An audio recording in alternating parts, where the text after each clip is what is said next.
guys, I'm Steph. And I'm Richard. Question from Paula Andrea. Hey guys, love you all. Hugs from Brazil. My question is how Korean people see Latinos, Latin America people. There's plenty information about how they see European and North American, but not Latinos. I plan on going someday to Korea, and I was born Brazilian, but my family is from Colombia. Thank you. Muchas gracias por tu pregunta, Paula. Actually, that's not Portuguese though.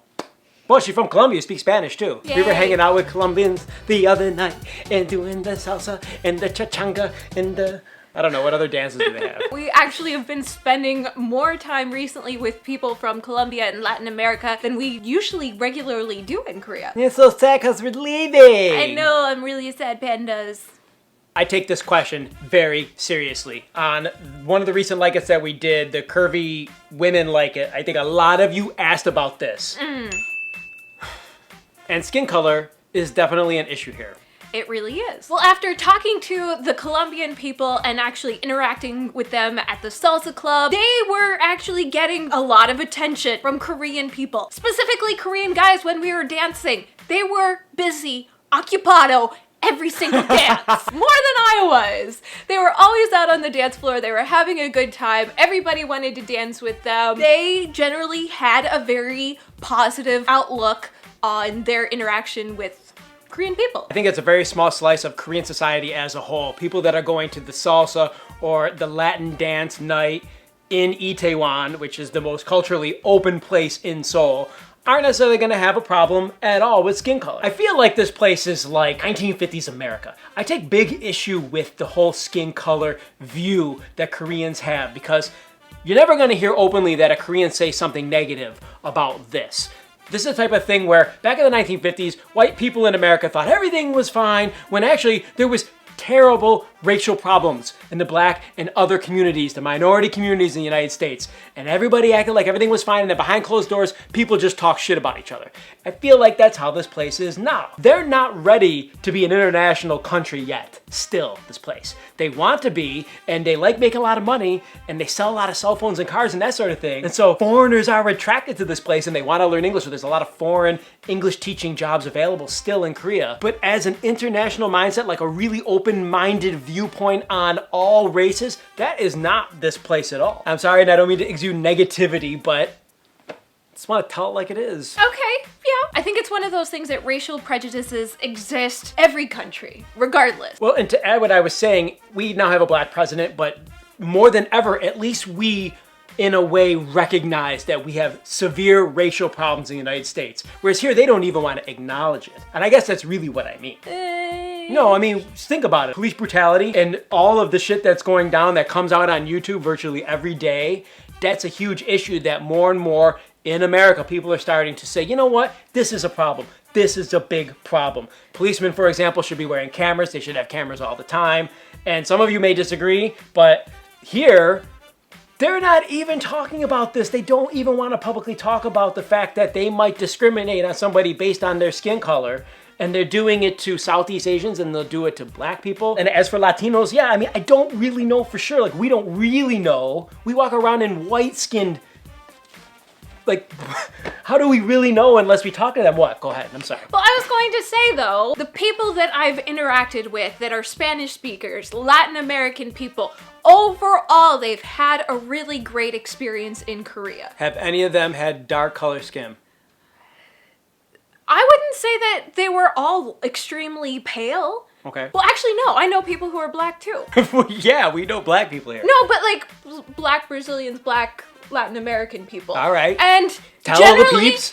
Generally, they had great experiences here. Give me an example. When we were out the other night and we were hanging out with our friend Margarita. Okay. She doesn't necessarily have black skin, but her skin is very tanned. Okay. And she said that overall she's had good experiences. One thing she does have is very strong Korean language skills, and that's helped her immensely to be able to fit in and not have as many issues. But she said that generally she hasn't had too many, even though she's not as pale as most Koreans prefer. Okay, you just made me think of two things. One, yeah, the Korean language thing is definitely going to elevate your status. And once they hear you open your mouth, you are going to get more respect from them if you're fluent or if you're attempting and your accent's really strong. The other thing is education. Margarita has a bachelor's degree here and works at Samsung or one of the big companies, and it's a respectable job, and she's contributing to society, and she works long hours like Koreans do, and therefore fits into the mold of what Koreans expect. It makes it a little bit more acceptable for her. She feels a little bit more accepted, I think. Well, and our friends that are lighter skinned Latin American Colombian people, they said that they had an amazing experience here. Korean people really love the Latin people. Yeah. Really love it a lot. If you go outside, oh my God, where are you from? Colombia. Oh, Colombia. In other many places. So in Lotte, in this kind of entertainment shows, it's very nice. They've been embraced by the Korean community so much. They love it here. Well, I think in their case, they haven't been here that long, and the longer you're here, the more you realize the truth about this place. And so when you're here for the first couple years, and this is something that we've experienced firsthand, the longer you're here, the more you can't turn a blind eye to the things that you see on a regular basis that you don't necessarily like or enjoy. You were to come here, Paula, and experience Korea, I bet you would love it for the first 6 months, year, 2 years. You might love it for the rest of your life. But I bet as time goes by, you develop a different perspective on how you feel Koreans feel about you, just because you learn more about this place. So another friend that we have that I think of is Aniki, Yeah. who actually also has a YouTube channel. Who's a light-skinned dude. Not really. He's the same color as me. He's more tan than you. Is he really? Yeah. Aniki. You might be watching this. He's got that Italian look, which He is kind of does. what I got. I mean, he and I are about the same height. He's a little taller than me, but he's got that kind of short and, I don't know, I feel like I'm pudgy. He's pudgy. But what? No, he's not. No, you're not. Aniki, comment on this video, please. I'm gonna cacao you after this. To me, he's a really good example. He's not pale white. He's from Latin America. He speaks Portuguese. He also, I think he speaks Spanish as well. And he understands this better than we do. Let me ask you this. Darker skinned people then say he or I. Very like mixed between white and black, or like Latino, maybe more indigenous skin pigmentation. How do you think Koreans view that in general? I don't know. I think one of the best testaments that I have that it's actually okay to be Latin American and be in Korea is we have a lot of friends, well, several friends who have been here for many, many years. If that wasn't the case, if they weren't comfortable and they didn't have a job and they weren't able to work with the society, then they wouldn't still be living here. Yeah, and it's not so bad. I mean, this is a place that you can make a lot of money or make a decent living. And in that regard, this is one of the best places in the world to live. And there's still a lot of people that come here to work that don't give a diddly squat about K-pop or anything like that. And so Korea's not so bad. It's not so bad. They're a little racist though. So that's it for today's Life in Korea. Paola, thank you so much for your question. And all of you who wondered about this, if you have a question and you'd like us to try and answer it, drop a note down in the YouTube comments. We read them. Also, head to our Facebook page and click like, facebook.com/Hallyu Back. If you write a comment there, we will definitely see it. You can also ask Steph a question on Snapchat, and we'll answer it on a Like It, won't we?